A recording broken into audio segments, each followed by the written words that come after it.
Okay, tonight's program is Sasquatch.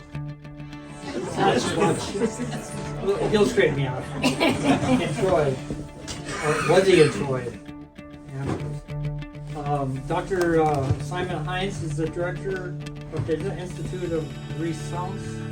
Resonance. What does that mean? Vibration, sound. Okay, in Boulder, Colorado. The Institute is devoted to the study of subtle energy sciences, including remote viewing, crop circles, and related subjects. Dr. Hines has a PhD in sociology and has previously taught research methodology at Washington State University. And it goes on here, but he can tell us. He's also an author, and he has some books over here to for you to consider. Dark Matters Monsters, Black Sway Ghosts, Black Swan. Opening Minds, and Yes. Planetary Intelligence 101. Yes. So anyway, we've been looking forward to having Thanks a lot, David. Simon here, so you can take it away then. Thank you very much, David. And yes, let's turn on the projector here.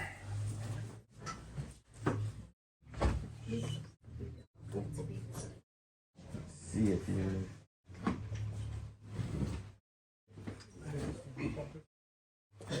There you go.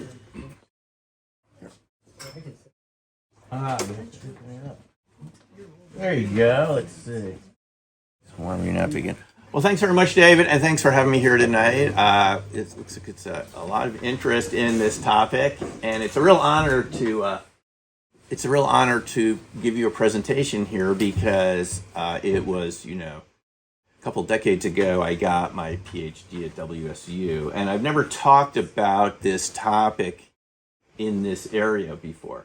But it turns out that this part of the inland Northwest has a good share of Bigfoot, Sasquatch activity, sightings, and I'm going to read you some of those sightings. Some of them are just a few miles from here. Over the decades, it's not like it happens all the time. But if you look at the reports, it happens in this area from time to time. It happens in the entire Northwest. In fact, throughout the United States.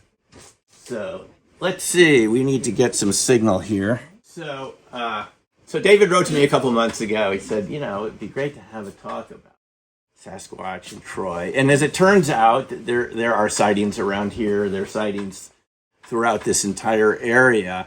And let me tell you how I got involved in this topic, because it's actually, for me, it's kind of a new topic too. My PhD from WSU is in sociology, and back when I got my degree, I didn't have any interest in this topic. But sociologists do study something called hidden events.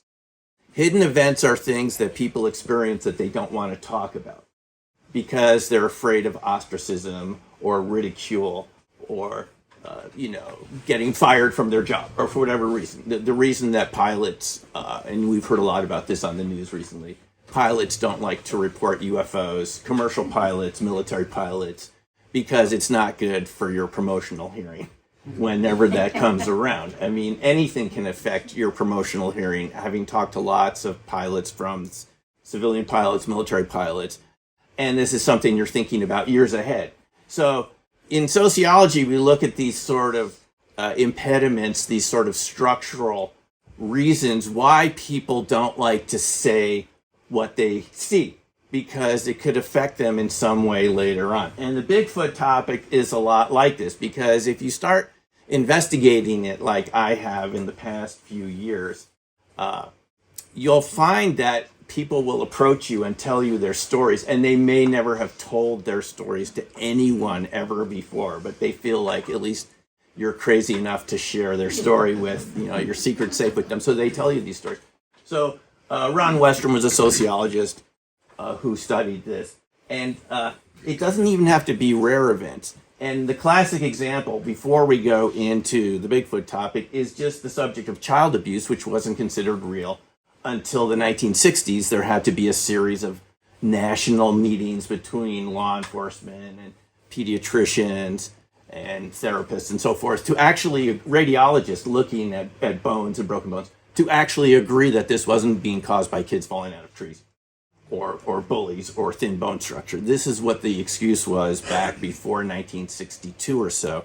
And no one wanted to confront parents. So this is sort of the classic example of hidden events. It's not just paranormal and topics that we consider to be, on the fringe. It could be ordinary topics that we just don't feel comfortable talking about. And that was the case with child abuse until 65, when all of a sudden there were a couple meetings held, it became real, and it was a real diagnosis. So when we're going to talk about this topic over the next hour, just think about the fact that witnesses may not feel comfortable coming forward because at this time in our society, we don't have a consensus of whether this is real or not. Just the same way we're hearing about UFOs and congressional hearings and so forth. Now, the first contact I had with this subject was Grover Krantz at WSU. Grover Krantz happened to be one floor above me at in Wilson Hall.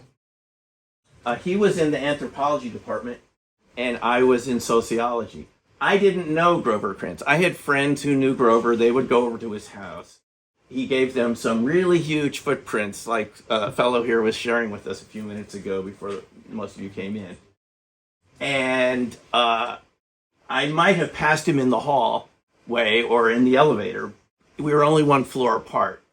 But Grover was the first person in the United States, the first academic, right here at WSU, to study the subject of Bigfoot seriously. There were prints around here. These were probably from Blue Mountains, just 100 miles away from us. The Walla Walla area, Umatilla National Forest. And Grover believed that this was a relic primate, that this was a Gigantopithecus relative. Now, Gigantopithecus, the only thing that's ever been found from Gigantopithecus, first there were some teeth found, and then these jawbones. One jawbone was found in China in the 50s. This creature lived 3 million years ago to 300,000 years ago. There's no evidence it ever came to North America, and it didn't stand up. But, you have to imagine the mindset of Grover in the 80s, arguing to his colleagues, this is real. This would be a plausible way to argue that maybe there is a relic primate, right? That this is some sort of Bigfoot is a relative of the giant apes.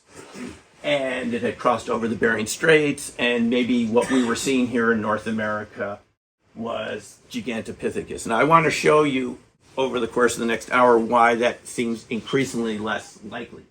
But this was the idea, and I think Jeff Meldrum down at Idaho State University still studies this in Pocatello. I think this is sort of his idea, that this is more of a primate that, is from ancient times and sort of coexists with us, that they're rare, but sometimes, we see them. And so it would just be like an animal. And you're probably all familiar with the Patty footage from the Patterson Gimlet footage. Most of you have seen this somewhere along the line. So this was taken in 1967 by Patterson and Gimlin, two cowboys from Yakima, sort of in our neck of the woods, not too far away. Roger Patterson was a rodeo guy, but he had an interest in Bigfoot. And they decided to go down where footprints had been found in the Bluff Creek area of Northern California, and had been out there on horseback for a couple days, and we're in about 35 miles in from the road, according to Bob Gimlin, who I've seen a number of times at conferences. He's in his 90s now, and he still shows up at conferences. And they got about a minute of footage of this creature that we call Patty. You'll notice that she's not walking on all fours, she's walking upright. And this is sort of a model of what her face would have looked like. And there is actually a good movie about this that Jeff Meldrum had something to do with. You can see this on YouTube, by the way. Sasquatch. Let me use this pointer. Legend meets science. So the arguments in favor of Patty is Peter Green, a researcher from the Dalles, Oregon, went down to Disney in 1967 with this film. And they were the best costume makers on the planet at the time. They said, we can't do this. There's no zippers, and if you're going to make costumes, you certainly wouldn't take the time to make a female costume because that's a lot of extra work, to add in breasts and so forth. Why female? Oh, because they're breasts. You can see it in the movie. And there's also a hematoma here. This is just one photo from it. Right here, like a wound. And so no one's ever been able to debunk this. I'm not here tonight to prove to you that this is real, but there's no evidence. No one's ever, Gimlin and Patterson, they've never changed their story. You can watch interviews with Bob Gimlin. He's a very authentic guy. These were people, they did not have a lot of money. They would not have had the resources to create a world-class costume like that.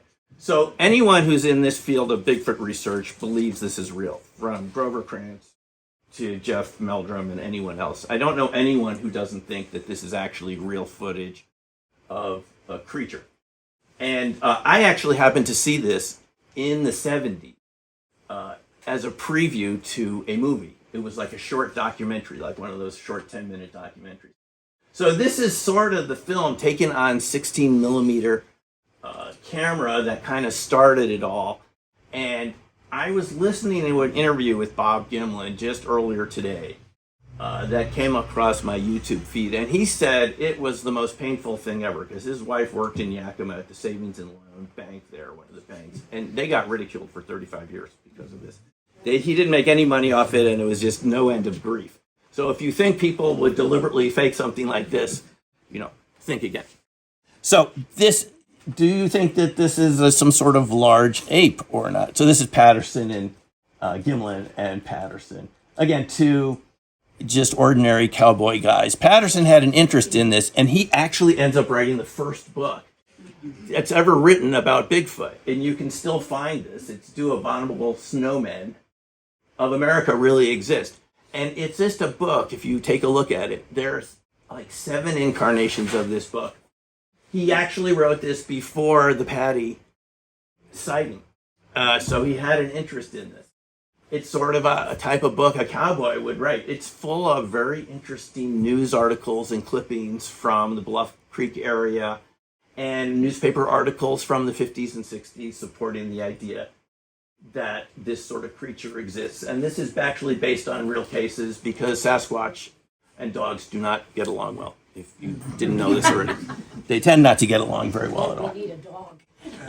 Dogs tend to run away and hide under your bed when these things are around. The first name of Bigfoot comes from this guy, Jerry Crew, in Bluff Creek. That's how they found out about it, 58. They were a road crew. They were building roads along Bluff Creek, and they found these footprints. They had huge, 100-gallon oil drums thrown over, sort of vandalism to their site. And Crew was really ticked off about this because it was slowing down their work project. Anyway, he's the one who coined the name Bigfoot, and that's where we got it from, Jerry Crew. So there is a really interesting book about this area I came across when I was visiting a friend in Walla Walla a couple of years ago. It's called Bigfoot of the Blues by Vance Orchard, who was a local newspaper reporter in the Tri-Cities area. If you can find a copy of this, it's well worth reading because he talks about WSU, Grover Krantz, sort of the people that were interested. Apparently there was even a Bigfoot conference held at WSU in 1989. It's the first time I ever heard about it. You all know where this forest is. We're up here, right? And this is a big Sasquatch area. I know people from Seattle that come out here to look for Sasquatch. This is how much of a hot spot it is. Even today, people are still having sightings and hearing things and getting footprints in this area. The Blue Mountains actually extend all the way down to central Oregon here, but this is the area where there's just been a lot of activity. Again, it's not very far away from this. And Vance Orchard documents this in his book, Bigfoot of the Blues. It's about this attempt to find one, to kill one, to bring one in as proof, And they had a lot of sightings, but they never could capture one because they're just extremely elusive. The famous Paul Freeman footage was filmed right there. near Walla Walla. And I'm going to show you a clip of this. Paul Freeman was a Forest Service worker who started in the 80s. He saw the tracks around. His job was to, I think, protect the Walla Walla watershed. You know, these are the areas where they don't want people to go in because of the water. And it's like a reservoir for cities in that area. So he's out there one day and he captures this creature. And let's see if we can take a look at his video. He had a video camera that was what people would have had at the time.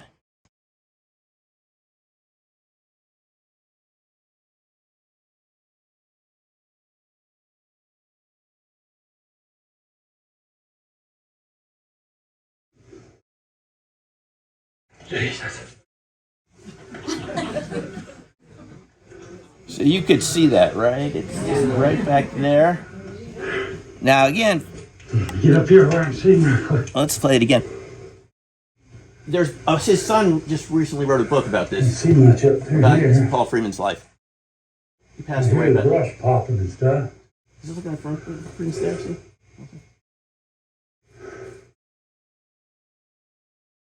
Oh, there he goes.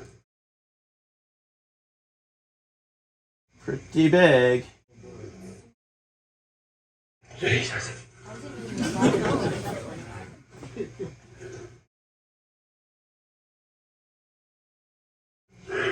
Yeah, so according Get up to here where I'm seeing real quick. Get up here. Get better picture. Yeah, so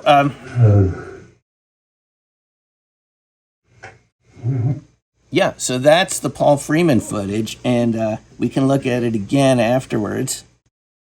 Yeah, so Paul was fired from the Forest Service because of this.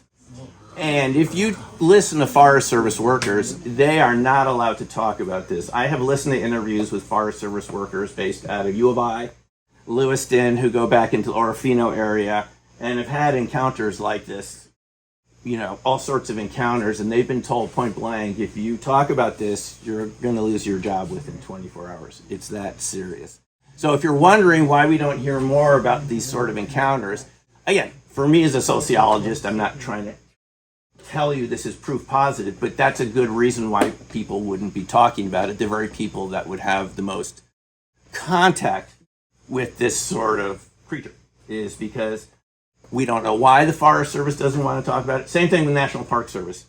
Park rangers who see this, Bob Action Jackson from Yellowstone was not rehired after being vocal about his sightings. He patrolled the sort of north territory of Yellowstone to keep poachers out coming in from Montana. And he encountered them a bunch of times. He said, you know, 2 legs, definitely not a bear.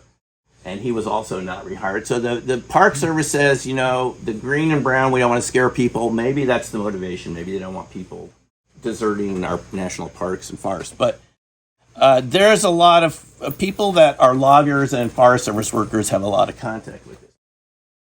But there's just a lot more evidence than that. And it has to do with the number of the evidence from Native Americans. This is somebody I met, Neil, at the Forks, Washington conference. I went out there because, and I'll show you this at the end, there was a movie that came out about Bigfoot, Flash of Beauty, Paranormal Bigfoot, and they wanted me to be there at the screening. Neil got up and said, you know, my grandfather used to trade with Sasquatch, and he's a member of the Spokane tribe. So I went up to him afterwards. I said, well, Neil, when and what did you trade? He goes, the last time his grandfather said it happened was 1913. It's a little over 100 years ago. I said, what did they trade? He goes, my grandfather was a salmon fisherman. They would trade salmon for medicinal. The Sasquatch would come down once a year, and they thought of them as another tribe.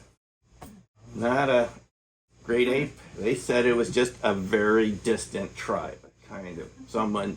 And if you look at the Native American, most tribes, the majority of tribes have a name for Sasquatch. There are hundreds of Native American names for Sasquatch.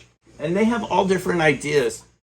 I've talked to many of them about what it meant to them. And there's just a whole range of feelings about Sasquatch.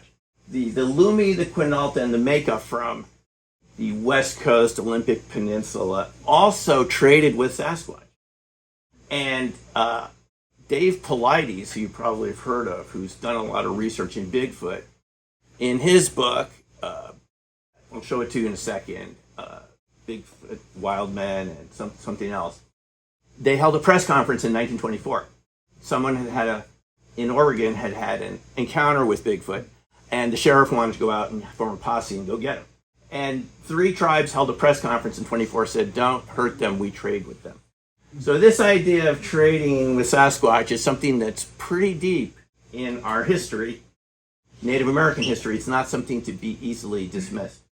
This is a drawing from the Thule Indians in California. Kind of looks like something Sasquatch-like. So the Native American tribes talked about Sasquatch as something real. T.J. Ravenwolf, who's someone I met as part of the movie, who's in Flash of Beauty Part 1, Bigfoot Revealed, and the sequel. I got to talk to him, and he's from Alaska, from the Tene tribe in central Alaska. And he told me, while he actually hadn't seen Sasquatch, they had a name for it, which he wouldn't repeat because it had this aura around it, an aura of fear. And he told me they took it very seriously up there, and they were very serious to avoid them. Up in Alaska, they called them woodsmen or bushmen, and they were not to be messed with, okay? They weren't like the ones down here that could be hospitable and cooperative. They were just a whole different type, and you didn't want to mess with them. And I asked TJ, he lives over in Vancouver, Washington. I said, well, what were they to you? He goes, again, a distant tribe, just a very distant tribe that you really didn't want to deal with too much. But some of the tribes in the U.S. felt that they were like protectors of the forest, that they had sort of a sacred status. But others were incredibly fearful of them. The Spokane Indians called them men stealers.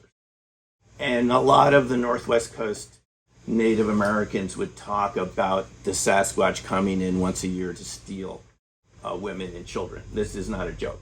So there's just a whole range of experiences with Native Americans and Sasquatch, and it's something that you can look up and decide for yourself. When I was talking to someone from the Navajo tribe a couple summers ago on a Bigfoot adventure weekend in the Colorado area, I asked him what their word for Sasquatch was. He said, huge monster. And just like a lot of other tribes, they would tell the kids, don't make a lot of noise if you go out of the Hawan at night. A lot of tribes had this story, and our culture interpreted that as, well, they're just trying to scare the kids to come back home early. But Alonzo from Arizona told me, no, it wasn't just to scare people. It was really to keep you safe. So Sasquatch is not just associated with a huge, hairy biped. Stan Gordon, who's someone I've talked to many times, interviewed twice on my YouTube channel, which I'll show you how to watch at the end if you're interested. He started out actually as a UFO researcher in Pennsylvania in 1959, before I was even born, and I'm kind of old at this point. So he goes back even older. He was just working with the Westinghouse UFO Club, which was engineers at the end of the day, just interested in the subject. He was the phone kid. They needed a phone kid to answer the phone. He was 10 years old. And he said around 1965, before Patterson-Gimlin film, people would start saying they were seeing a hairy biped along with the UFOs. This is something we cannot completely understand. You can listen to my interviews with Stan or read his books. It goes along with the territory. More traditional researchers like Grover Krantz and Jeff Meldrum would not want to hear anything about UFOs being associated with Bigfoot because it was just enough to try to argue that Bigfoot was even real. But this is what researchers encounter. Around areas where UFO sightings, you get things like Bigfoot and either other types of creatures that we're even less familiar with. The supernatural aspect of Bigfoot also goes back a long way. Native Americans have always talked about this, and there was a saying from the Miwok Indians, I believe in California, that wherever a Bigfoot walks, a lantern follows, which we think means something like an orb or ball lightning, like that. But even Fred Beck in this, you might have heard about this, the attack in Ape Canyon in Mount Rainier, in 1924. It was 5 miners in a cabin, and they said they were attacked by these ape men, which we think are like Sasquatch. You can actually read about this online. His entire book is online for you to read. And the interesting thing about what Fred Beck said is that there were other aspects of it that were kind of strange. A sense of a supernatural presence, objects sort of appearing and disappearing. This is something that most anthropologist researchers, the couple that actually do study Bigfoot, that there's like all 3 of them, do not want to go into that territory because you're already going on a limb, as it is, to argue that Sasquatch is real. But this is what people report around Sasquatch encounters, is sense of time loss sometimes, objects moving around, and things like this. And it goes back to 1924 and Native American stories about Sasquatch also. So there was someone at the Forks, Washington conference that found the cabin where this took place. You could always wonder, did this really happen? Mark Meisel, I believe his name was. He found the cabin, he found the shell casings, everything that Fred Beck said happened there, they found in the evidence in this area around this cabin in Mount Rainier. What's still left of it. So this event really did happen, and it's something you can research if you're interested in. Dave Pilates, who you probably know more from Missing 411, actually started out before he was interested in missing persons as a Bigfoot researcher. And he's written some excellent books. They're really worth reading if you want some detail, because these books, every single witness had to sign an affidavit. Pilates, former law enforcement officer from California. He had them all sign affidavits that what they said to him was the truth.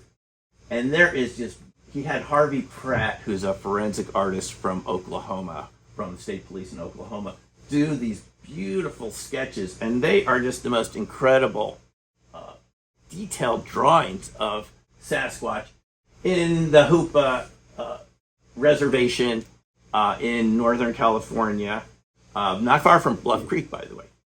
Trinity River area, Trinity Mountains. So first he did the Hoopa Project and then Tribal Bigfoot. And these are extremely detailed witness accounts from Native Americans that live on either the Hoopa Reservation or other reservations that they looked at. And he also wrote this book, Bigfoot, Wild Men, and Giants, which looks at newspaper articles going back to 1680. Anyone who's been in North America has been talking about Bigfoot, wild men. They didn't call it Bigfoot. They called them wild men, mountain devils, giants. It seems to be all the same sort of thing. Even the Vikings, when they landed in, Newfoundland, talked about encountering tall, screaming giant bipeds. So we think that the Vikings also encountered what we call Bigfoot today. But if you read, Pilates has an excellent YouTube channel, and he had a 21 or 22 series class, about an hour long each video, on Bigfoot. And it's completely free. If you're interested, I would advise you to go to his Missing 411 channel and go to Bigfoot 101. Highly detailed, witness reports going through article after article. Cowboys encounter Native Americans. I mean, people have been encountering this creature for hundreds of years. And it seems like we have memory loss, like each generation keeps forgetting this, and then we're rediscovering it again. But it's been around for hundreds of years, as Pilates documents. Another good source of this is Ron Morehead. Morehead went up into the Sierra Nevadas just on a hunting expedition in the 70s. I've interviewed him once, and I've seen him recently up in Kalispell at the Montana Mystery Conference. We got to talk again. He had 9 expeditions, and he recorded these things called the Sierra Sounds. Have you heard of the Sierra Sounds? Have you? Because I'm about to play them in a second, and if you scare easily, you might not want to stay. They never could see what is making the sounds I'm going to play for you. We can't understand it. They brought up skeptics, Al Berry, to try to disprove this. The skeptics said it was real, and what I'm about to play for you has been analyzed by linguists who worked for the Navy, Scott Nelson. And what they concluded from these recordings, they heard them and they said, we have to record this. They came back up 8 miles up to this hunting camp that they built themselves up in the Sierra Nevadas. 8 miles by horse, steep. They concluded that the Sasquatch can talk while they're inhaling, not just while they're exhaling like we do. That they have a broader vocal range than we do, and it's just a much deeper vocal structure. So he's written these books, Voices in the Wilderness, Quantum Bigfoot, and a new one. I just saw this today from a couple days ago, Bigfoot Unveiled, which I haven't read yet. But Morehead is one of the best witnesses we know about. He's a great guy, and he said you couldn't see them, you could hear them. It was like they were next to you. You'd go around the hunting structure, couldn't see anything. So let me just play you some of these Sierra sounds. And again, I will try to make this not too loud since Biggie is really loud. So hold on one second. Let's see. So this is going to start out. This is starting out with the famous. Rain for Nightville. These are the wood knocking sounds that people have heard. It's been heard around here, as I'll show you in a moment. No one knows if this is them hitting a tree. That's what people think it is, but it's never been seen. What creates these knocking, huge, loud knocking sounds. Now keep in mind, this is 8 miles from a road, on horseback, up in the middle of nowhere.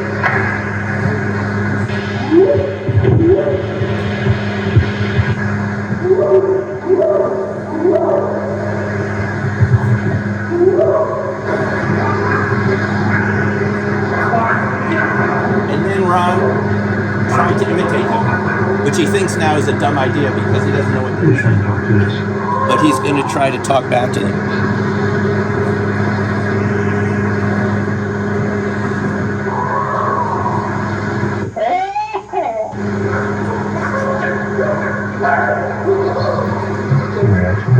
There are no roads anywhere near this 8 miles. So I just want to just drive up here and pull a prank.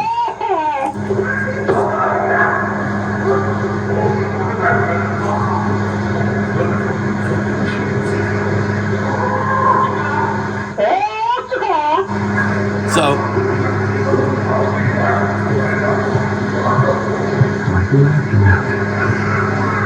but then they got sounds that were a lot. Now he was just imitating them back. But again, he told me recently he didn't know what they were saying. It could have been, hostile or something.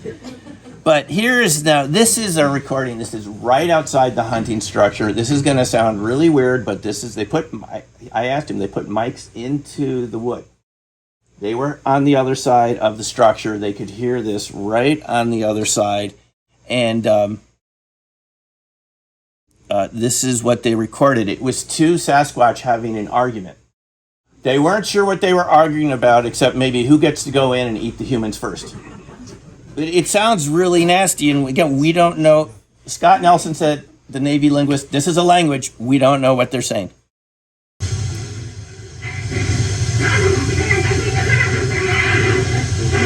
They're listening to this on the other side of the wall.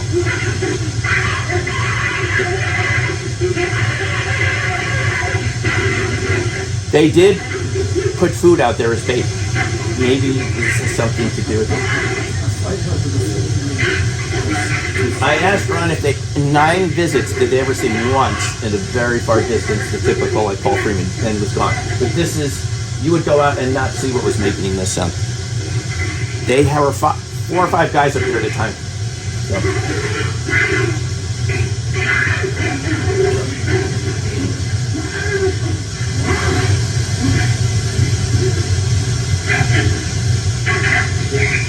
Now, if you talk to Sasquatch witnesses and they say, I heard them talking, if you play this for them, they say it sounded like that. Some people say it sounds like a Tasmanian devil crossed with a samurai. Reverse samurai. So there's things like syllables in the speech, but no one's ever been able to decipher what it could mean. We just know it resembles human speech in some way.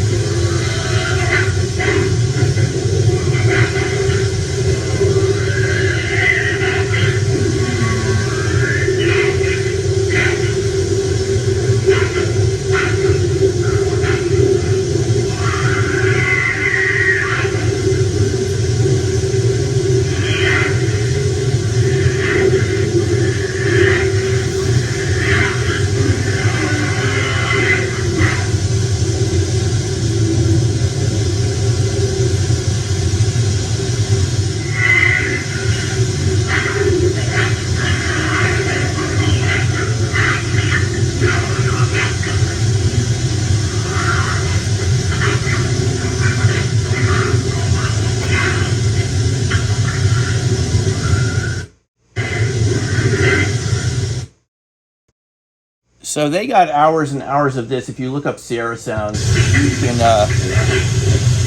hear more of this, trying to make sense of what it is. Very staccato.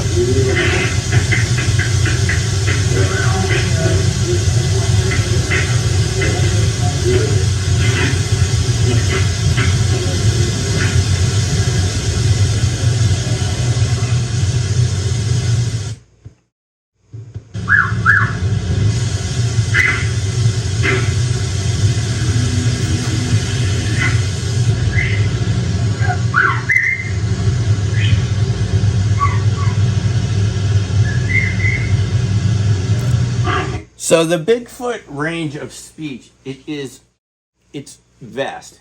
They seemingly can imitate any animal sound that they want to.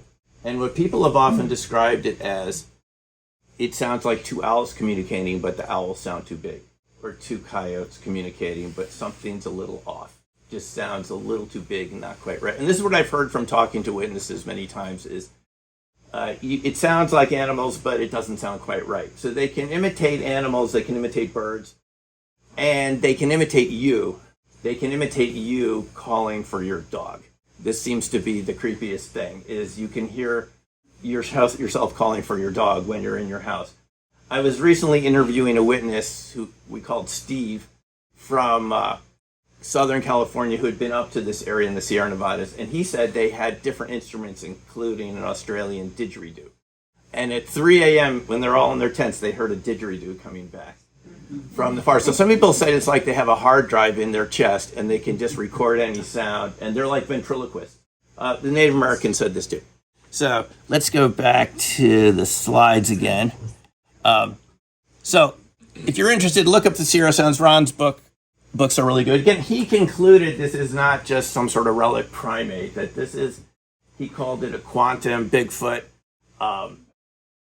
It's just, they seem to have abilities that we can't really understand very easily, including invisibility, interesting ability to project fear, but like they turned on a switch. Someone I know very well who's had an encounter when she was in Indiana as a 9-year-old said, it was almost like she didn't feel afraid at first, but she saw it picking berries at the end of the road. It was white-haired. Marionville, Indiana. And all of a sudden the fear just turned on, and then when it left, it turned off. And a lot of people have described this aspect to it. It's sort of like a projected, directed energy. Her parents said she probably saw a neighbor in a fur suit in July, but she didn't think so. So, Igor Burtsev was one of the first people I ran into at a conference in Bailey, Colorado. He's a Russian researcher who's been studying Bigfoot for 50 years, way back, former political scientist, part of, got his degree when the Soviet Union was still the Soviet Union. And he told us at first in the Soviet Union, they thought the same thing, relic primate. Then they realized, no, it has speech, it's too intelligent to be a primate. It was probably a relic human, a humanoid or hominid, as they call them over there. They call it hominology, like some sort of human like us that we didn't know about. But once they started encountering witnesses that talked about invisibility, seeing them disappear in front of their eyes, which is very common, by the way. You won't hear people sharing this, but I've talked to many people who've said this. They said, I've never told this to anyone before, but they literally saw it vanish in front of them. Igor said the same thing to us a couple of years ago. They concluded it was some sort of paranormal human. So we don't totally understand it.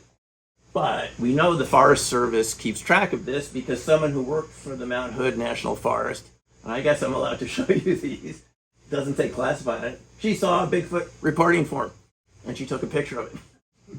It says at the top, don't bother submitting joke reports or fake reports. They will not be added to the database. And here, if you work for the Forest Service, you can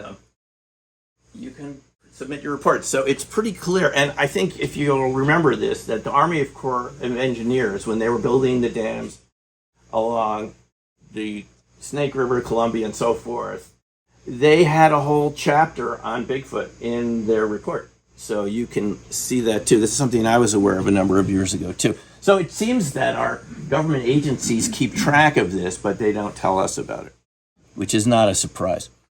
This is someone I ran into who runs Margie's Outdoor Store in Bingen, Washington, right near the Dells. He just started this, took over his mom's store, turned it into an outdoor store, and he had people coming in reporting all sorts of strange creatures, Bigfoot-like creatures and other ones.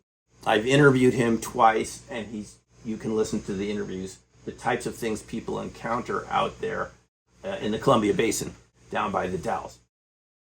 So he set up a reporting station, and if you have a sighting around this area, around Bingen, you can go in on the laptop, and he has thousands of reports now, people seeing things, Bigfoot-like things, and other creatures that we really don't have names for. Smaller ones, the Native Americans called the smaller people the bugwas. At least some of them did. They said those were the ones to really watch out for. Forget Bigfoot, it was the little people. He's told me that people have seen these repeatedly in that area. So he's someone in this area, or at least, farther to the west, who keeps track of this.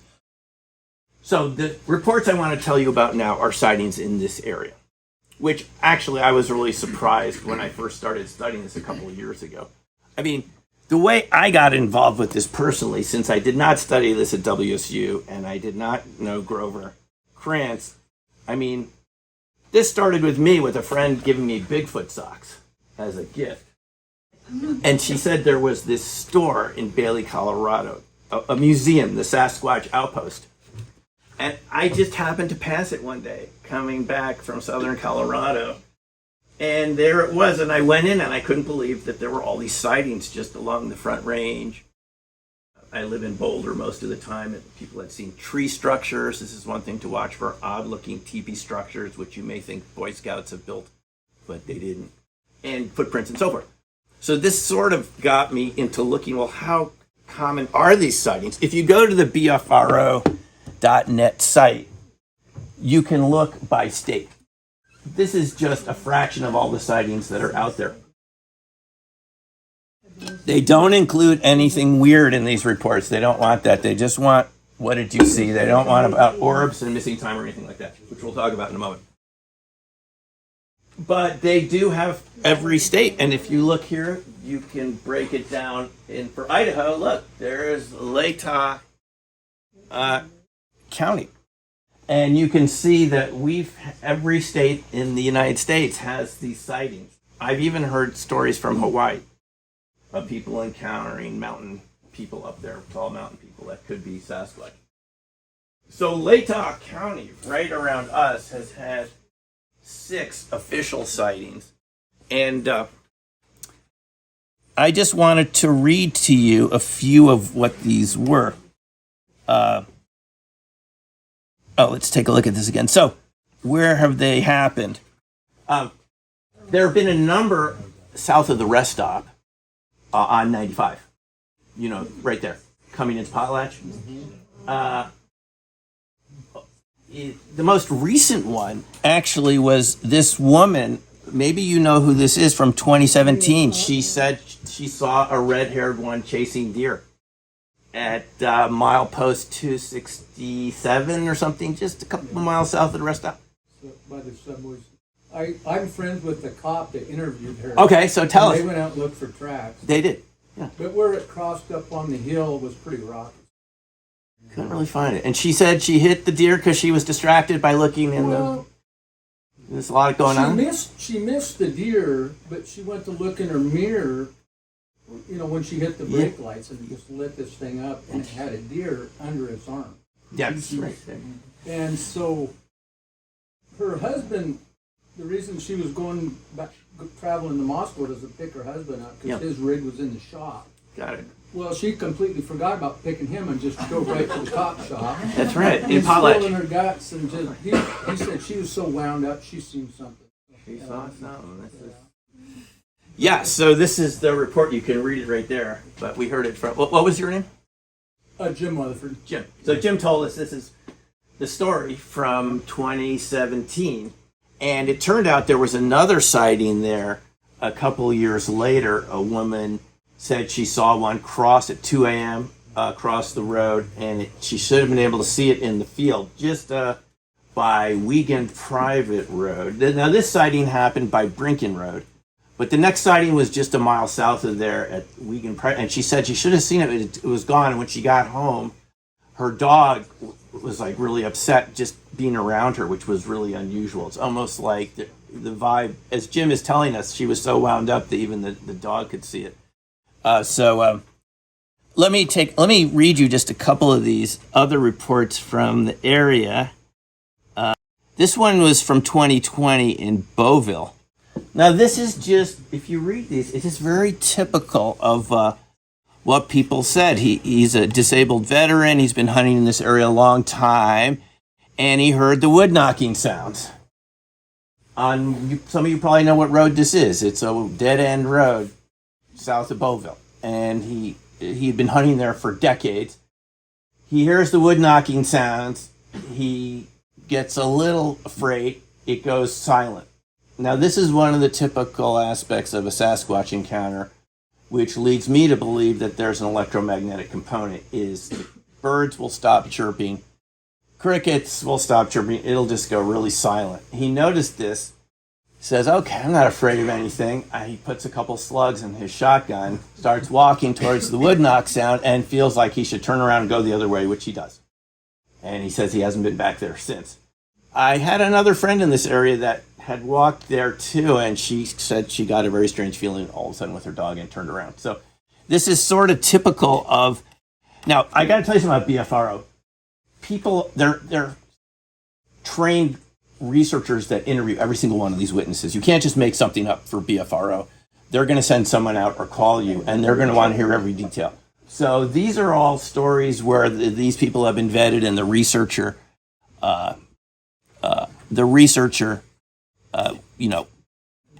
talk to them about it. So that's a very interesting story just over in Beauville. This one was from 63 up in Moscow Mountain, nearest town, Troy. You thought we were joking about this, David, huh? No, they're Troy. This is a very strange story. His dad was a logger. He had leased some land up there to log. He tells the kid, oh, just go have some fun. And the kid starts, they both feel like they're being watched. And the dad said it's probably a bear in the area, a bear cub. The kid starts climbing a tree, and he says a chimpanzee climbed up the tree with him. Chimpanzee, definitely a chimp. That's what he thought as an 8-year-old. Climbs all the way up the tree, this far away from him, and then just keeps going up.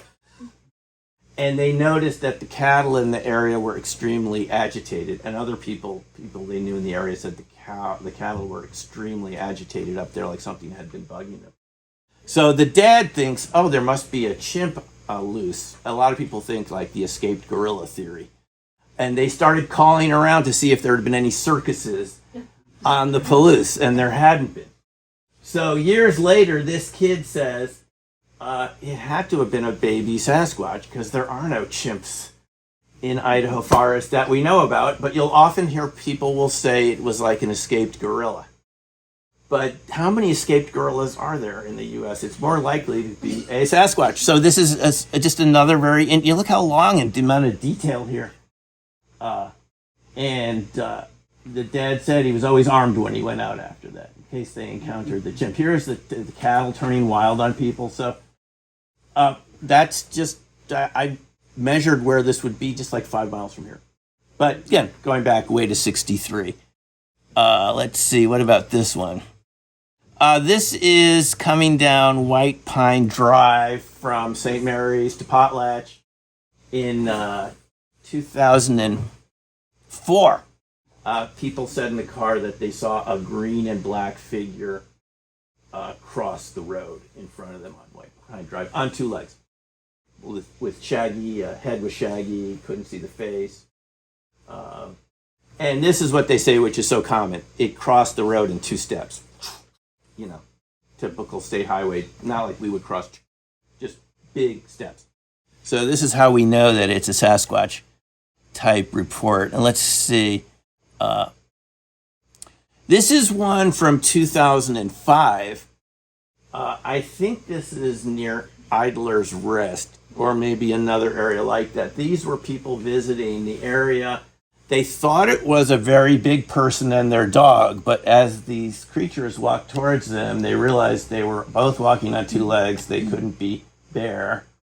And this is a very long report. You can visit I'm just showing this to you because you can visit BFRO and look in your area. If it's not Lake Tahoe County, read these, how detailed they are. And people are so puzzled. Tall, dark figure. I mean, it just doesn't sound like anything that we can easily explain. Goes on and on. So these are just some of the encounters. The other encounter by the rest stop on 95, the woman did say that she had an experience out. Same thing, kind of like the Beauville Hunter at Jerry Johnson Hot Springs on Route 12 a couple years before, because the BFRO investigator said, have you ever had anything like this happen before? This is the woman coming down, sees it cross the road, and her dog's really upset when she gets back. 2 a.m., she wakes up her family, kind of like Jim's saying, that's really wound up. The investigator said, did you ever have this happen before? And she said, well, we were at Jerry Johnson Hot Springs, and it just went suddenly quiet, and we got a really bad feeling, and we left. We don't know if this is Bigfoot intentionally trying to make people leave an area or actually how they do it, but it's very consistent with the reports of the sounds they make. Because if you listen to these reports, their scream can be so loud, people say it's like the loudest sound they ever heard in their life. It's almost something that could perforate your eardrums. The scream, the howl, growl. Some people say it sounds like a Tyrannosaurus Rex turning into a pterodactyl. It's an ear-piercing scream. You can't miss it. It's like being at a rock concert in front of the speakers and feeling your internal organs vibrate. Have you ever been at a loud rock concert? Now, here's the weird thing about it. You could have people in the same campground who didn't hear it. And I've heard this a number of times. People said it was louder than a freight train, and they went to the other people just 100 feet away, said, did you hear that? And the people didn't hear it. So this leads me to think that this is actually like a very developed type, almost like a technology. It's like a directed energy resonance that they can focus towards you. I don't think it's just telepathic because people say they feel their body vibrating, but it's directed. And I imagine the Sasquatch would use this to hunt, because if you can direct it at your prey, you could paralyze them, you could make them, feel afraid enough that they would freeze up, as most humans do when the Sasquatch get really close. So those are some reports from our area. So I don't think David realized. So some of the phenomena that we see around Sasquatch, which led me to write my book, Dark Matter Monsters, which is, this doesn't seem at all like a relic primate. It's hairy and it's big. And people do say it looked a little bit like a human versus ape, but you also get people saying it looked like a caveman and not like an ape, or a cross between an ape and a cat. By the way, James Shubsky, I showed you his photo before from Archie's Outdoor Store in Bingen, Washington. He told me about the Klickitat ape cat. Have you heard about the Klickitat ape cat? There's been over 60 sightings of this huge black cat, which has an ape-like face. So my feeling is that there's a lot more than Sasquatch out there, if we're to believe people like James and you read books from Stan Gordon and others. People generally don't talk about it for fear of ridicule. That's my point of view on this. This is probably happening forever, more than we thought. Even if you go back to the Bible, you hear references to giants, the Nephilim, the Raphaim.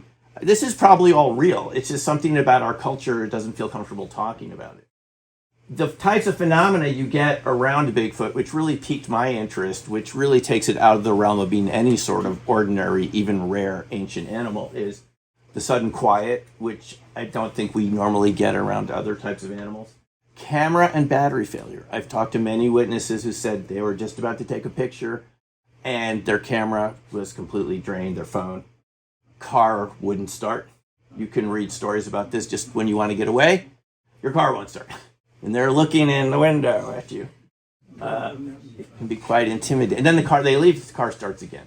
There's something electromagnetic about this. Orbs. Lots of light phenomena. Even Ron Morehead talked about orbs and strange light phenomena around their hunting cabin. One time they heard a gong-like sound just over the cabin. But he said they also saw orbs and saw something that looked like a lightsaber from Star Wars going between the trees. So this really is associated with Sasquatch, is strange light phenomena, orbs. Sometimes people just see the orbs when they were expecting to see the Sasquatch, or see the Sasquatch transform into an orb-like shape, which is very hard to explain. Sudden temperature changes. People often report it gets very cold right before the Sasquatch encounter, which is very similar to what you find around condensed matter physics and phenomena, very dense matter that changes the temperature of the room. So this is another clue we're not dealing with an ordinary sort of animal. And then mental confusion and time loss. A lot of Bigfoot researchers have talked about infrasound. This is something that we know that whales use and giraffes to communicate with other animals of their species across large distances. And you can't hear it, but you can feel it. That's certainly possible with Bigfoot Sasquatch, but I think there is more involved than that, because it just has an intensity to it that you don't get around giraffes or whales, and it's incapacitating. It's like this sort of sudden fear that I was talking about. People think that's infrasound, and the interesting thing about it is people say they can feel it even after the Sasquatch is gone. This sort of sense of mental confusion. And then there are people that have time loss, just like you've heard happen around UFOs. Missing time. Whatever you believe is doing that, you've probably heard of this, where people were in their car and then they're losing a couple hours of time. They saw a bright light. And I've written about some of that in my book, Black Swan Ghosts, because I've talked to witnesses from this area who've had that experience.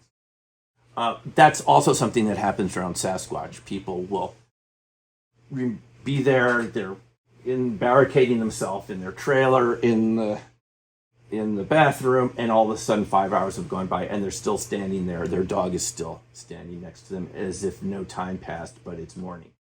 Very hard to explain if this is a typical, ordinary sort of primate. Interesting aspects to Sasquatch: glowing eyes. People report all different colors of glowing eyes. The eyes can just turn on. It's almost like they have their own night vision, with their own night vision emitter. And I imagine that would be useful for hunting. Jet-like speeds. People I've talked to said when they're running at top speed, it's like a blur between two trees. You cannot focus in on it. It's that fast. I've talked to a couple people about this. I said, kind of like fast animal, deer or something. No, just they said jet-like. This is the word they're using. Cloaking. This really happens. They can seemingly disappear. When I went to the Kalispell, Montana Mystery Conference held by Dave Polides and a couple other folks up there just last fall, I ran into someone, just the first person I ran into in the hotel, with my dog, and I just asked her, hey, well, what's your interest in the conference? She said, I've never been to a conference in my life. It's the first conference ever. So I said, well, what made you want to come to a conference at all? She goes, because I was on my grandparents' land north of Missoula as a teenager, and I saw my dog suddenly freeze up and was staring at something, and we saw this. Only way we could describe it is a juvenile Bigfoot, very adolescent, dark hair, and then it digitized right in front of our eyes. I said, what did you mean digitized? She goes, pixelated. It just faded out, which is exactly what Igor Burtsev had told us from his witnesses in Russia. And if you watch the Paranormal Bigfoot film that I'm in, that came out last December, you see it on Amazon or Vimeo, they're witnesses saying the same sort of thing. Police officers who've seen this happen in front of their patrol cars, one of them, I'm told, went through this area after the Sasquatch. And I know this sounds really bizarre, but this is what people report. They said it went invisible in front of the squad car they were going through, and it was like going through turbulence. Like there was something there, but nothing physical. So you do get this cloaking effect, and it's been just seen by many people many times.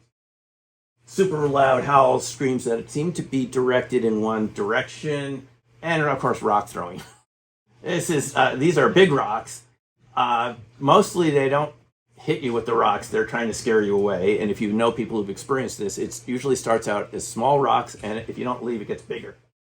I had a friend in Colorado hiking with another person in Estes Park, and she said a huge rock came between them. They were this far apart on the trail, and it came right between them and knocked her friend over just from the proximity, but it didn't hurt her. And there was nobody there. The rock came horizontally. Big, bowling ball-sized rock. This is reported over and over again. So you're probably wondering to yourself, can we believe these reports? Are they true? They are definitely consistent going back hundreds of years of these creatures being very accurate with rock. So if you're at camp somewhere and rocks start coming down on your tent at 2 a.m., this has something to do with it. So one person, this is just last couple slides here before we go to questions. I talked to someone that saw a Bigfoot with glowing yellow eyes because I have this Bigfoot Zoom group that I just started because I met so many people with experiences. I thought it'd be fun to get together twice a month and just talk about it, which we do on Zoom. And a woman was watching my YouTube channel, wrote to me, and I said, let's talk about your case. This happened in the 70s. She was on a Smithsonian archaeology expedition at China Lake Naval Weapons Station in California in the Mojave Desert. She's with 3 guys and herself. They're split between 2 tents. She's going to sleep. There's a friend of hers on the other side of the tent, and she feels something touching her through the tent. This is more common than you would think. Like a big hand touching her head. She thought it was the guy on the other side of the tent, so she said, hey, what are you doing? He goes, I'm sleeping. I'm not even in your side of the tent. They all 4 people run out of the 2 tents at the same time, and they see this is AI in action. I had AI draw this. It's sort of close, but not exactly. She said it was more adolescent. She said it had yellow glowing eyes on a moonless night. I'm just telling you what she told me. And she said it stared at her. It wasn't looking at the guys. It stared at her for about 30 seconds, not in a malicious way, but just a stare. It's about 9 feet tall.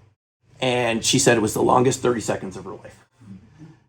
They all go back into one tent, back to back, until 5 a.m. They can't sleep. They say, maybe we should get out of here. And this is 10 miles off the road, by the way, on the Naval Weapons Station property where the public's not allowed. The Smithsonian had permission to be there. They all had cameras. They come out the next morning. There's a little bit of snow and huge footprints, like you're familiar with. And we were looking at one earlier today. This evening, someone brought a big cast. And she said nobody took a picture of it. She says to this day she can't understand why, when they all had cameras and they were taking pictures of petroglyphs, they didn't take a picture of these huge footprints. Until she ran into a Native American years later who said they can influence your mind, and she felt better about that. So maybe that's what happened. But so I've spoken to someone that saw the glowing eyes, and yeah, there's red, there's yellow, there's blue. Yeah, I guess it's useful when you're out in the dark to have your own internal flashlight. We know that there are certain types of fish that can create phospholuminescence and things, but it's another aspect of the Sasquatch phenomena, are glowing eyes that can turn on and off. My personal view of this is that this is a type of exotic physics that we actually probably know about. There is the Lockheed Martin patent that's available online where they talk about coherent matter and directed energy and being able to affect things at a distance. And I'm pretty sure that this is something that's really already known in some circles of science. It's probably classified. Because if we're discovering it technologically, it's probably likely there are already species out there that have developed this thousands of years ago, and they're certainly not sharing their secrets with us. So for me, this has to do with dark matter, which, as you know, very briefly, makes up most of the matter in the universe. We don't see it. It's like the vast majority of matter is dark and invisible out there. And this could be a dark matter type of life form, which would explain the invisibility. The orbs, well, we've seen these in different places like Hessdalen in Norway. I think they're the same types of orbs. It's just a very different type of matter beyond what we're used to, a kind of organized, coherent matter that glows. And it would suggest that these creatures can use sound or cavitation to create states of energy, which you and I don't know how to do on our own without advanced technology. So for me, and there's Japanese researchers like Takeaki Matsumoto who've talked about different types of states of matter. where it collapses and you get a lot of energy. It's related to cold fusion. So in my mind, going from Grover Krantz in the 80s to bring it up to date, this is a type of creature that knows how to use these types of states of matter to generate orbs, interact with orbs, create cloaking. This is all in the Lockheed Martin patent, by the way, about cloaking and invisibility. So I think we actually have a sense of how this actually works. It's just amazing, and I'm not even sure I can still believe it myself, that there's actually a creature out there, it could just be a few miles from us, that knows how to do this on its own, that evolved to take advantage of these various states of matter, organized states of matter that give it the ability to fade away, to create huge amounts of volume, to run at jet speeds. You know, when we look at the footprints, people say it has to weigh 600, 800, 1,000 pounds or more, because people have tried, where those footprints have been found, to try to make the prints, and they can't do it, even jumping up and down on the soil and pushing rocks in. You can't get that depth. It's something that really weighs a lot. You would think something that's that big and weighs that much would be obvious to us, and yet we don't see it. It's so elusive, you might not even believe what I just showed you. You could just think, I just still don't think it exists, and yet we have hundreds of years of witness reports that's extremely consistent. So I think it's a creature that has taken advantage of other states of matter, and it very well could be a type of human from a long time ago that has something to do with us, but we just don't know very much about it, and they certainly don't want to interact with us very much at all. Now, if you read the cases of interactions, there are many cases of them saving people in national parks. You can read Rusty Wilson's books, who's someone I've corresponded with, who collected a lot of stories from, he's a fly fisherman from Colorado, collects stories from rangers and people who take his fly fishing expeditions. And people have been saved by Sasquatch. They've broken bone, fallen on a trail, and they've been rescued by Sasquatch. People have been carried down the trail to safety. I heard a case in the Yakima Sasquatch conference a couple months ago of a Yakima woman that said, she was riding her horse as a younger person, and her horse kicked up a hornet's nest, and the horse bolted. She got thrown off. She got stung. She went unconscious, and all of a sudden she felt something big and hairy carrying her back to her grandfather's house. They knew where she lived. And when it got there, it honked the horn and left her there. And I've heard this type of story from other people falling off horses and so forth. Something big and hairy carried them down the trail.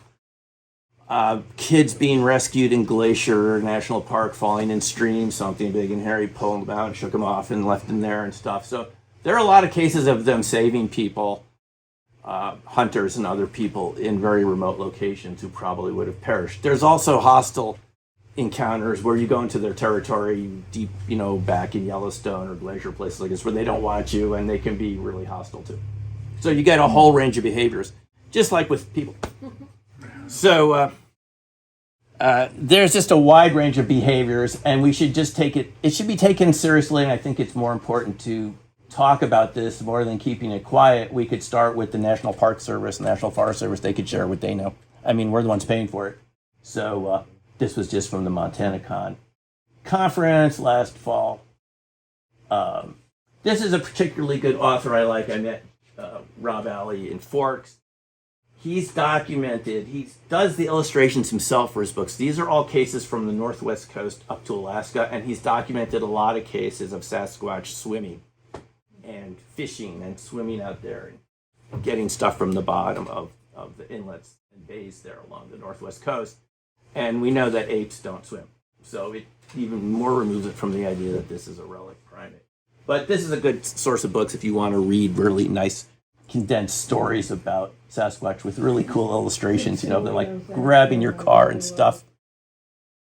So this is a movie I saw a couple years ago. This is now available for free on YouTube. You can go home and watch this right now. I had a friend just watch it yesterday. He thought he really liked it. This is just witnesses like I've described to you.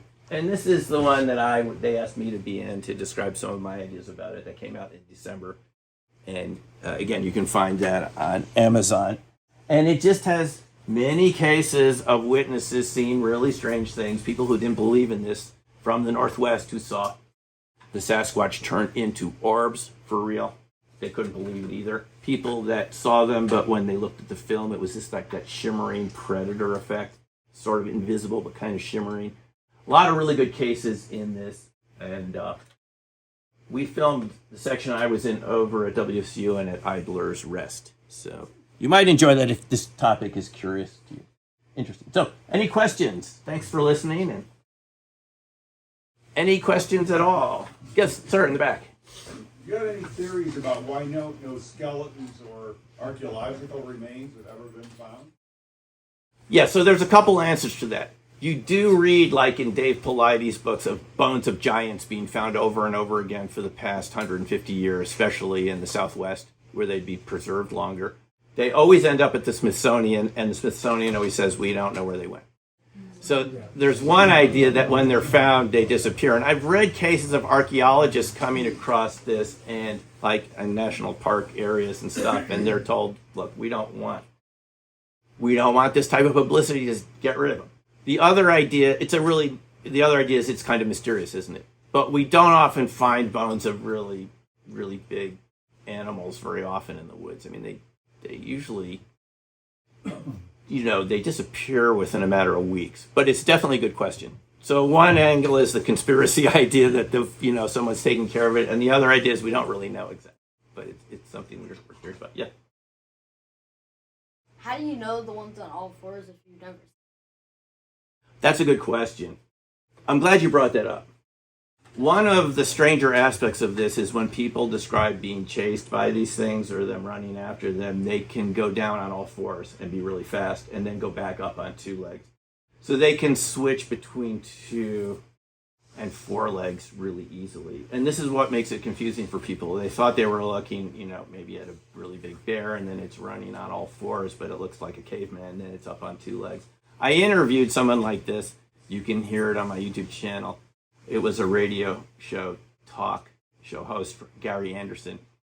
He went up to British Columbia just on a weekend to take photos with a friend, and they went to one of these former Japanese prisoner of war camps where, the camp still exists from World War II, and they were only there a minute where something did not like them being there. They first thought it was a bear until it screamed, and he dropped his camera equipment. He says it's probably still there.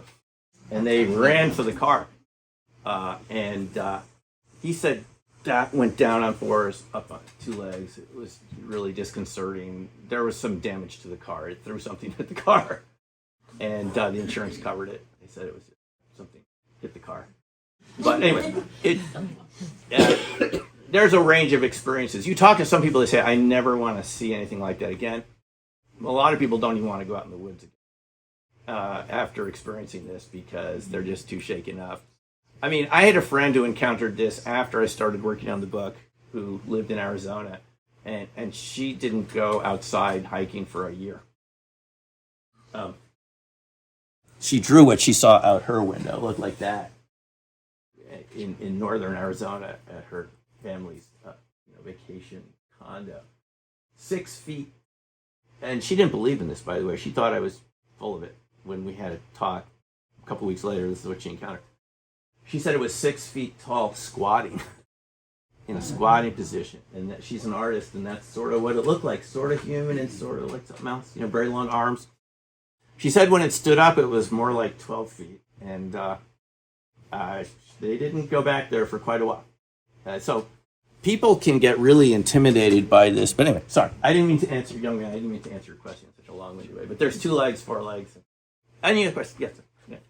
Obviously, they reproduce. Yeah.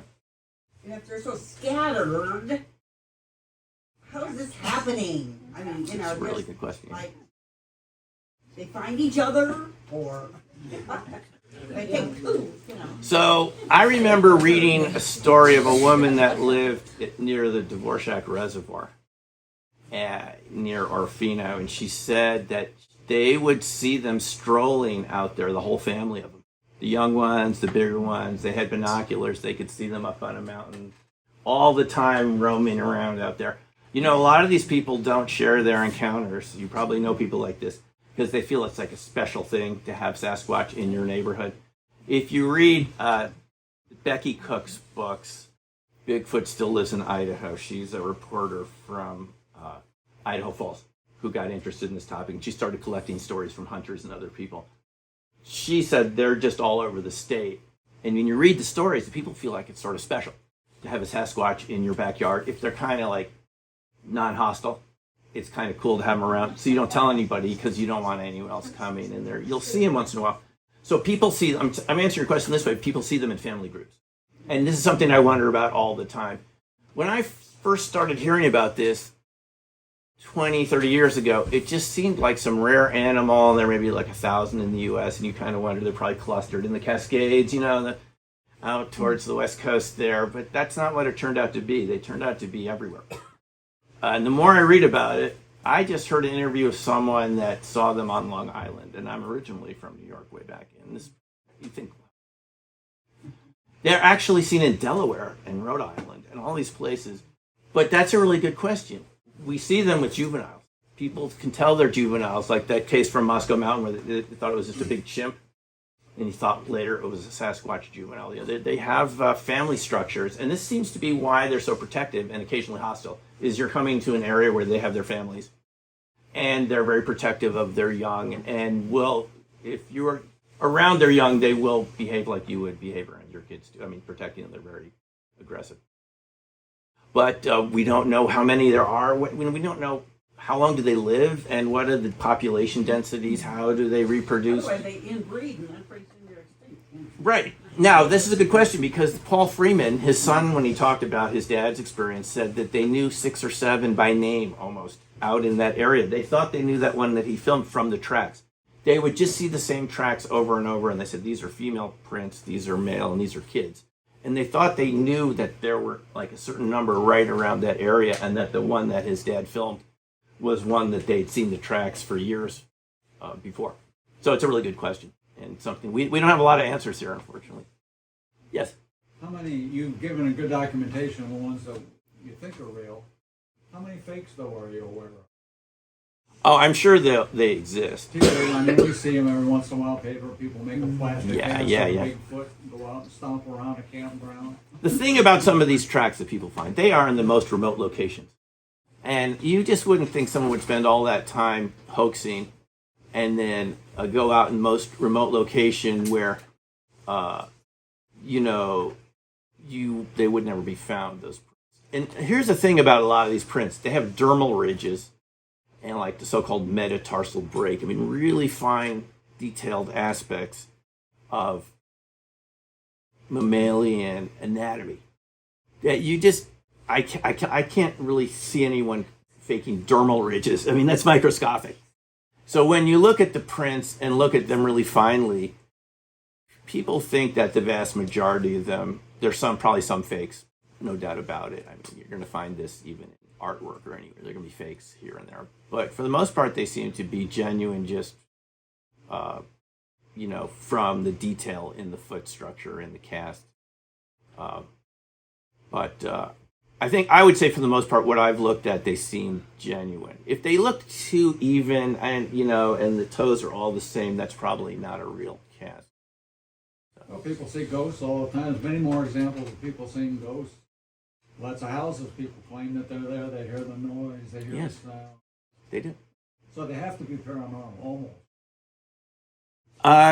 This is why people think that there's a paranormal aspect to Sasquatch. To me, it's just another level of science that we don't understand yet. And paranormal is sort of saying, well, we don't really, I actually think there's because you mentioned ghosts. What do people report around ghost sightings? Sudden cold orbs. It's sort of the same thing that you see around Sasquatch. And that leads me to believe that there's some similarities between these phenomena. In other words, there's just a level of reality we can't physically see, like dark matter, but it's there. And occasionally it sort of comes into our reality too. But honestly, I can't totally make sense of it either. I have more questions than answers.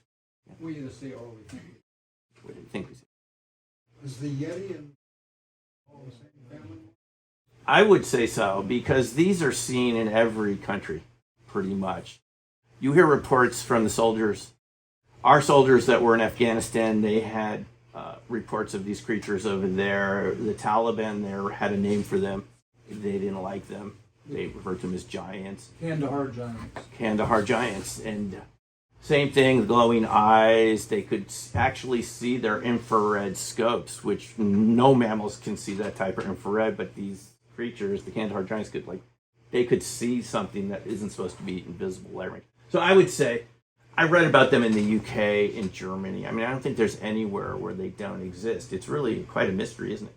But I would say the Yeti, abominable snowman, is in the same family. I think you'd have to conclude, if this data is all real, if it's what I think it is and other researchers, there's a lot of different species of Yeti, Sasquatch, Bigfoot, even in North America, because there's so much variation in how they look, from more ape-like to more caveman-like to more cat-like. Even groups of people that see, now this is strange, even a group of hikers, 4 or 5 that see the same one won't have the same description of it. So, yeah, I think they're all the same sort of creature, but with many millennia of evolution that they've branched out. In the same way, there's many different types of humans across the planet. There's, on different continents, there's different types of Sasquatch too.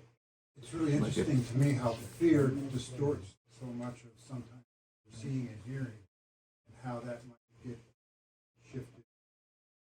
I think so.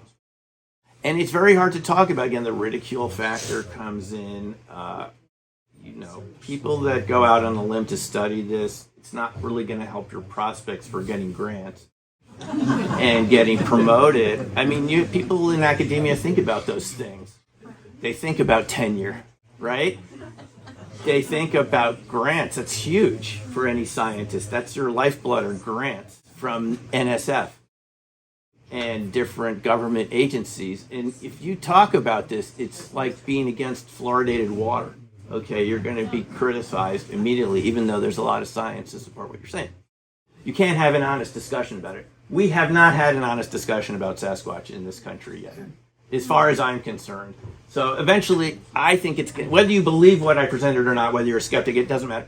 Eventually, we're going to have a discussion, because people are encountering this, and it's frightening them, and they don't want to go out in the woods again. And I think because of the internet, YouTube, social media, we can share this information. And the more I share this, the more I have people share stories with me, like Barbara's story, which you go, wow, and this person, they've never told that to anyone before. So I think there's a lot more witnesses to come forward and a lot more information. Yeah, go ahead. So Bigfoot's not just in the United States; he's everywhere. Yeah, I think so. I mean, definitely Bigfoot's in Canada, and there's just different names for Bigfoot throughout the world.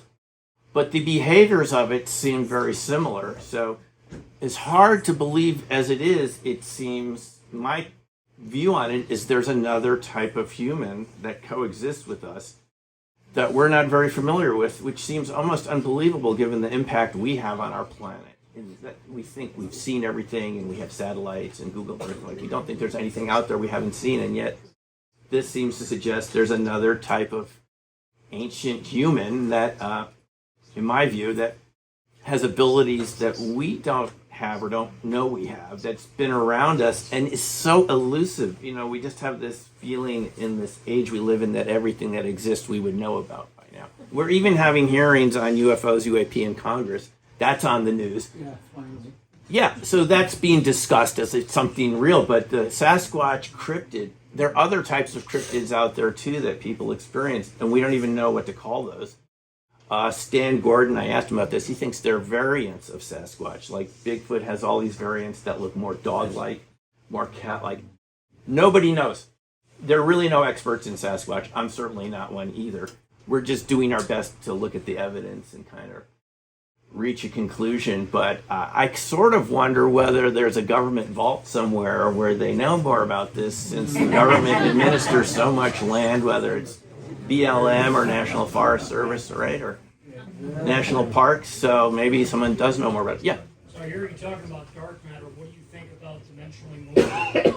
Dimensionally? Going back and forth. Yeah. Dimensionally. It seems that that's what they're doing. It's hard to Just understand. like the UFO. Yeah, because Why don't we see them all the time? Right, exactly. Yes, something like that. they seem to be moving into another space. People have seen the footprints without any creature there. I mean, you read these reports of hikers saying something really big came by them. They heard it. They felt, you can feel the ground moving, but they couldn't see anything. So it's like they're there, but they're not visible. And then another stage would be where they're in another dimension in the same space-time we're in, but we can't interact with them directly. I mean, I think that's what it points to, as mentally challenging as that is to accept. Something like that, yeah. What do you think about minds? Oh, thanks. Have you dove into that? Yeah, this is one of the reasons thanks for asking that.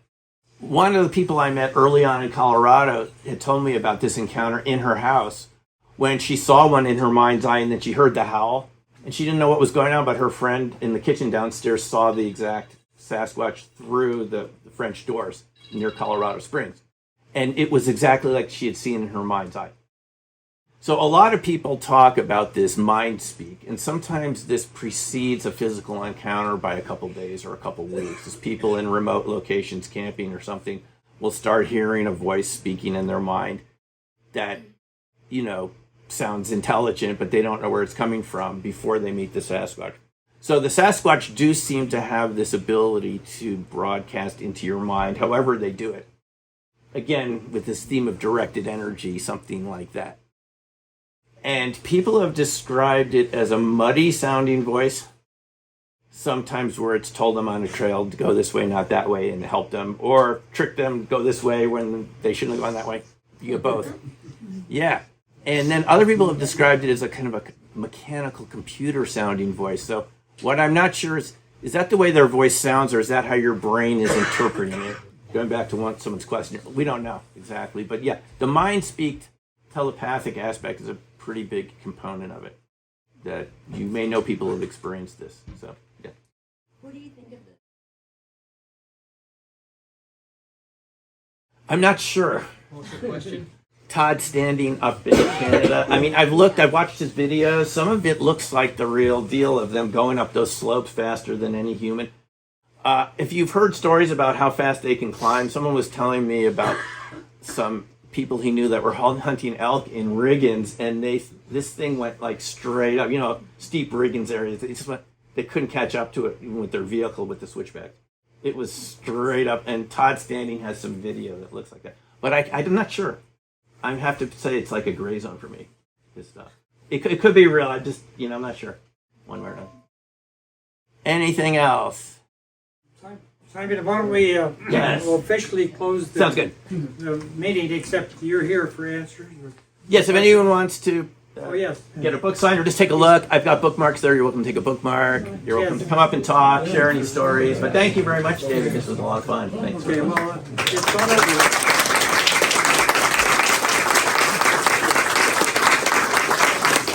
Now we move into the social aspect. You can come up and talk with people, Sure. talk to your neighbors. We have refreshments in the back room. If you haven't signed in, make sure you sign in.